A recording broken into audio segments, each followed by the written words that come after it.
How did Cicero save the Roman Republic? Well, welcome to Mindmapping History. I'm your host, Erick, and today we are tracing the lines of one of the most explosive moments in antiquity. It is a story of secret meetings, double agents, and a senate teetering on the edge of destruction. We are looking at the Catilinarian Conspiracy of 63 before Christ, the moment when the orator Marcus Tullius Cicero faced down a coup and saved the Roman Republic.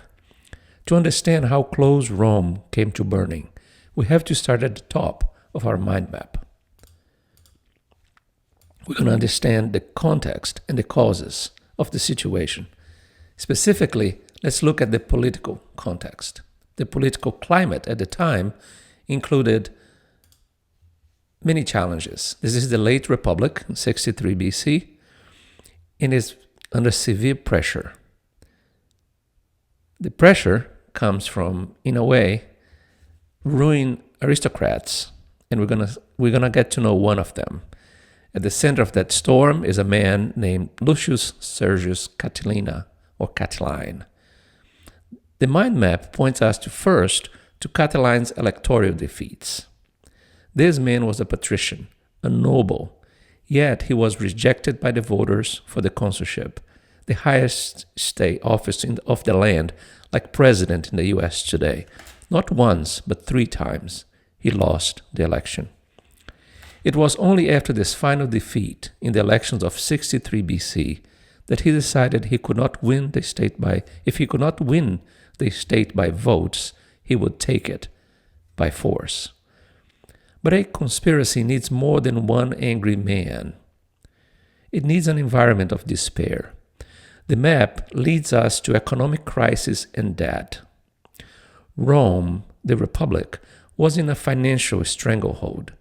Paradoxically, recent military victories in the East had caused moneylenders to call in their debts, spiking interest rates and driving many Romans into bankruptcy. Again, high interest rates, debt, even in the wake of military victories. So, this desperation allowed for the Catiline's coalition. The coalition was not just a gang of thugs, it was a broad alliance of the disaffected.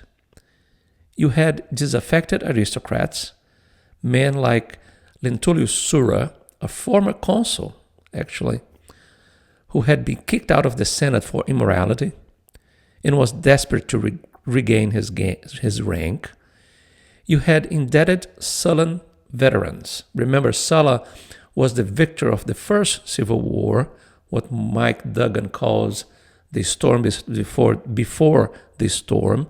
But these are old soldiers who had failed at farming and were drowning in debt, ready to pick up their swords again. And then you had dispossessed farmers. These are people that were small farmers in Rome, and they were now having to compete with the wealthy who had lots of slaves. So let's look at their motivations. Their motivations for Catiline, it was the bitter resentment for political rejection or the loss in the election. But for his followers, the rallying cry was the erasure of debts. They wanted new tablets, the tabula nuva, a complete wiping of the financial slate. Basically, they wanted their debts forgiven. Their method was simple and brutal. They would create a coup to seize the consulship by force. So that's where the conspiracy starts, and those are their main motivations. Let's look now at the key figures of this situation. You have 2 sides. On one side, you have the conspirators. Among the conspirators, of course, you have Catilina, Lucius Sergius Catiline, known as Catiline in English, who was a charismatic ringleader. And then you have the Publius Cornelius Lentulus Sura, this disgraced praetor operating inside Rome. And then you have Gaius Cornelius Cathigus, a man known for favorite immediate action. So those are the main conspirators. On the Republican defenders' side, you have first and foremost Marcus Tullius Cicero, the consul who would make it his life mission to crush this plot. Then you have Cato the Younger, the stoic moralist senator whose voice would turn the tide in the Senate. And you cannot forget Gaius Antonius Hybrida, which is Cicero's co-consul. He was actually suspected of sympathizing with the conspirators, but Cicero shrewdly maneuvered him to the side of the Republic. Now, if you want to know for the main events, let's begin with how this was discovered. The discovery and exposure of the conspiracy included, first, Cicero knew that something was wrong through rumors, specifically Fulvia's rumors, leaked from within the conspiracy. But he needed hard proof. The hard proof came in the form of Crassus' anonymous letter. Crassus was the wealthiest man in Rome at the time, but they were warning of a massacre delivered to Cicero in the dead of night. Armed with this, the Senate passed the Senatus Consultatum Ultimatum, which is the ultimate decree declaring a state of emergency. Is basically a martial law. On November 8, Cicero walked into the temple of Jupiter and delivered his famous first oration. So here's the role of oratory. He denounced Catilinus to his face in the Senate, forcing the villain to flee the city and join his illegal army in Etruria, which is north of Rome. But the danger was not over. The plot had to be crushed. This brings us to one of the most dramatic moments in Roman history, the Senate debate on punishment. What do you do with citizens who plot against the state? Julius Caesar actually stood up and argued for life imprisonment, warning against the precedent of executing citizens without trial. He almost swayed the room, but then Cato the Younger spoke. And he demanded the death penalty, framing it as a necessary defense against imminent destruction. The Senate agreed. Cicero did not hesitate. He ordered summary executions in the Tullianum, the grim underground prison in ancient Rome. He announced their deaths to the crowd with a single chilling word: they have lived. The final blow came on the battlefield. There is a military conclusion of this conspiracy.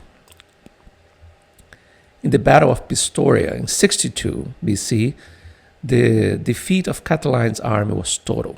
Catiline himself died on the front lines, fighting with a bravery that belonged to a better cause. We end our map with the legacy and the historiography of this conspiracy today. We have the ancient sources who are heavily skewed. If we rely on Cicero, of course, in his orations, we have the Anno Sallust book on Catiline. Both paint Catiline as a monster. This creates a legacy of bias and demonization of Catiline. The modern perspectives are more different. They vary. So you have scholars who suggest that there was exaggeration on the threat to the Republic, that Cicero might have hyped the danger to secure his own glory, and this ties Cicero to self-promotion, that he never let Rome forget that he saved Rome. And then there is a darker shadow here, questioning the constitutional process. Did Cicero save the Republic, or did he wound it by executing citizens without a trial? this question actually dictated Cicero's political fate, which is interesting because he ended up exiled. First, he got the title of father of his country, and he got that title during the year after. But then there was a backlash, and it was quite severe. Just a few years later, he was forced into exile for illegal executions.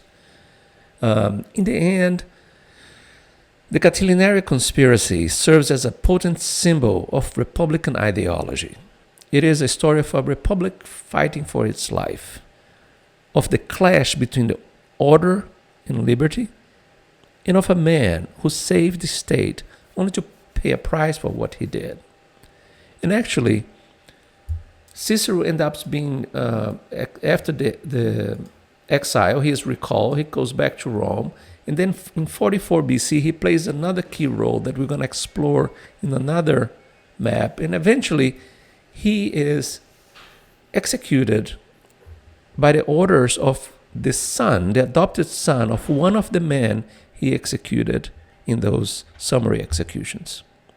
So thank you for exploring this mind map with me. And until next time, let's keep mapping history.